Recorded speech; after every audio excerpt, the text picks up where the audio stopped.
বাবার কাছে যদি কান্না করে যদি মাপ চায়, ওই বাবাটা যতই নিষ্ঠুর হোক না কেন, যতই কঠোর হোক না কেন, সন্তানকে মাফ না করে পারে না। একটা সন্তান যদি অপরাধ করিয়া মায়ের কাছে গিয়ে যদি মাপ চায়, মা তার সন্তানকে মাফ না করে পারে না। একটা ছাত্র উস্তাদের কাছে গিয়ে যদি কান্না করে যদি ক্ষমা চায়, উস্তাদ মাফ না করে পারে না। আরে মুসা, তুমি বলো আমি আল্লাহকে ওই পিতা মাতারা চাইতে কি আমার দয়া কি কম? ওই উস্তাদের চাইতে কি আমার দয়া কি কম? ওই বিচারকের চাইতে কি আমি আল্লাহর দয়া কি কম?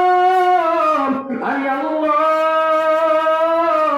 একবার রহমত থেকে, একবার দয়া মায়া থেকে যদি মানুষ বানাইতে পারি, ওই মানুষ থেকে মাতা যদি তার সন্তানের জন্য এত মহাব্বত করতে পারে, এত কঠোর অপরাধের পরেও মাতাকে ক্ষমা করে দিতে পারে, বাবাটাকে ক্ষমা করে দিতে পারে,